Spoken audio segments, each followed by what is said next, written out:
کافی مذاکرات کے دور ہو چکے، لیکن اب لگ رہا ہے کہ غلط فہمیاں زیادہ ہیں اور کسی حد تک کچھ تلخ غلط فہمیاں بھی ہیں۔ یہ بات کم از کم طے ہے کہ پیپلز پارٹی اور مسلم لیگ نون کا مکمل اتفاق تھا ان آئینی ترامیم کے حوالے سے، اور اسی بنیاد پر بلاول صاحب اور باقی آپ کی پیپلز پارٹی کی قیادت تیار ہوئی کہ وہ مولانا فضل الرحمان سے مذاکرات کرے گی اور اس عمل کو آگے لے کے جائے گی۔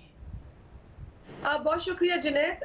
میرا خیال ہے کہ بہت ساری گفتگو جو ہے وہ بھی ناکافی ہوتی ہے اگر اتنا بڑا جو ہے وہ فیصلہ ہم کرنے جا رہے ہیں۔ 26ویں آئینی ترمیم اور آئینی ترمیم جو ہے وہ ایک بہت ایک بڑا مرحلہ ہوتا ہے پارلیمنٹ کے اندر بھی، جس کے لیے جتنا زیادہ ہو سکے ہمیں کنسنسس بلڈ کرنا چاہیے۔ آپ کو پتا ہے کہ 1973 کا جو آئین تھا وہ تو ایک اپنی جگہ ایک اچیومنٹ تھی، لیکن اس کا متفقہ ہونا اس بہت بڑی اچیومنٹ تھی، اور اسی طریقے سے آگے بڑھے تو 18ویں ترمیم جو آپ ایک عرصے سے سن رہے تھے کہ صوبوں کی ڈیمانڈز ہیں اور ڈیوالو ہونا ہے سبجیکٹس کو، ایک انفینشڈ بزنس ہے 1973 کا جو کہ بدقسمتی سے پاکستان میں سیاسی ماحول ہی نہیں تھا کہ وہ پورا ہو سکے، وہ بالآخر ہم نے اس کو بھی کر دکھایا، اور مشاورت کے ساتھ باقاعدہ کنسنسس بلڈ اپ کر کے اب یہ 26ویں آئینی ترمیم ہے۔ یقیناً ایک اور اہم مرحلہ ہے، ایک چیلنجنگ مرحلہ ہے، کسی چیلنج سے کم نہیں ہے۔ اس میں جتنی بات ہو میں سمجھتی ہوں وہ کم ہوگی۔ ڈائیلاگ مزید اگر ہو رہا ہے تو بھی اچھی بات ہے، اور اگر اس ڈائیلاگ کے نتیجے میں کنسنسس بلڈ ہو جاتا ہے تو بہت اچھی بات ہے۔ جہاں تک سوال پیدا ہوتا ہے کہ نون لیگ کی اس میں جن چیزوں پہ ہمیں دیکھیں، بات یہ کہ ہم تو اپنا موقف آگے رکھ رہے ہیں، اور ہمارا موقف جو ہے وہ آج کا نہیں ہے، ہمارا موقف جو ہے وہ 2006 کا ہے، جب شہید محترمہ بینظیر بھٹو صاحبہ نے چارٹر آف ڈیموکریسی میثاق جمہوریت سائن کیا ملک کی ایک اور بڑی جماعت کے ساتھ بیٹھ کر۔ تو جن نقاط پر دونوں جماعتوں نے اگری کیا اس میں سے 90% تو جس طریقے سے پاکستان پیپلز پارٹی کے چیئرمین فرما رہے ہیں کہ وہ ہم نے اس پر عمل درآمد بھی کیا، امپلیمنٹ بھی کیا، لیکن ابھی بھی 10% اور بہت اہم 10% باقی ہے، جس کے اندر ریفارمز کا ذکر ہے، جوڈیشل ریفارمز کا ذکر ہے، یہ کورٹس کے نظام کو، عدالتی نظام کو آسان بنانے کا اس میں ذکر ہے، اور قیام جو ہے وہ آئینی کورٹس کے قیام کا، کانسٹیٹیوشنل کورٹ کے قیام کا ذکر ہے، اور اس طرح کی اور چیزیں ہیں جو ابھی اس 10% میں ہے۔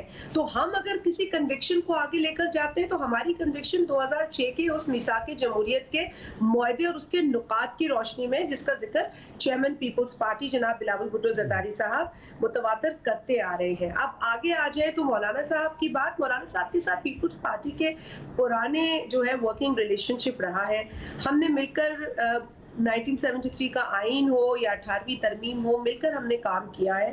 مولانا صاحب کا احترام کرتے ہیں اور ہم سمجھتے ہیں کہ پولیٹیکل ریالٹی کی حیثیت میں ہم تو نہ صرف مولانا صاحب، وہ تو ایک پولیٹیکل ریالٹی ہے جن کے ساتھ ہم کام کر چکے ہیں۔ ہم تو کہتے ہیں کہ جو اپوزیشن میں جماعت ہے وہ جس بھی نام سے اپوزیشن میں بیٹھی ہے، لیکن اس کو بھی شامل کرنا چاہیے۔ ہم نے حکومت کو ہر موقع پر یہ تجویز دی ہے کہ تمام پولیٹیکل سٹیک ہولڈرز کو، تمام پولیٹیکل ریالٹیز کو آن بورڈ لیجئے، کیونکہ اس ملک کے عدالتی نظام کو ٹھیک کرنے کے حوالے سے تو ہم سب متفق ہیں، کوئی نہیں کہتا کہ یہ نظام صحیح ہے۔ جس کو انصاف نہیں ملتا اس کی رودات سنیے۔ جو پوتا اپنے دادا کا کیس لڑ رہا ہے، آج تو بلاول صاحب نے اپنی بھی مثال دی کہ انہوں نے اپنے نانا اور قائد عوام شہید ذوالفقار علی بھٹو کے کیس کو آگے وہ لے کر گئے، ان کی والدہ نے 30 برس گزار دیے، بالآخر 45-50 برس یعنی آدھی صدی گزرنے کے بعد کچھ انصاف کے پر مبنی ان کو فیصلہ ملا ہے۔ تو وہ تو آج بھی شکر گزار ہے کہ چلے جیسے آپ نے تو ایسے کتنے لوگ ہیں پاکستان میں جو انصاف کے منتظر ہیں۔ انہوں نے یہ موقف رکھا ہے، آپ نے مولانا کا ذکر کیا، ان کی طرف زیادہ توجہ اس لیے بھی چلی گئی، مرکوز ہوئی سب کی توجہ کہ ان کی طرف سے راضی نہ ہونے کی وجہ سے اس ترامیم کا معاملہ آگے نہیں بڑھ سکا۔ اب ان کا یہ تو کہنا ایک عام بات ہے کہ ان کا اتفاق نہیں ہے ترامیم کے معاملے پر، لیکن کامران مرتضیٰ کا یہ کہنا کہ جب ان کی بلاول بھٹو صاحب سے بات ہوئی تو انہوں نے کہا کہ ہماری تو مجبوری ہے، کرنی ہے یہ ترامیم، تو کامران مرتضیٰ نے ان کو جواب میں کہا کہ آپ کی مجبوری ہوگی، ہماری مجبوری نہیں ہوگی۔ یہ بہت ہی بڑی بات تھی پیپلز پارٹی جیسی جماعت کے لیے، جو دعویٰ بھی کرتی ہے اور فخر بھی کرتی ہے کہ وہ آئینی اصلاحات کے لیے اقدامات کرتی آئی ہے ہمیشہ، کہ وہ بھی کیا کسی کے دباؤ پر ان ترامیم کو کرنے پر راضی ہوئے ہیں؟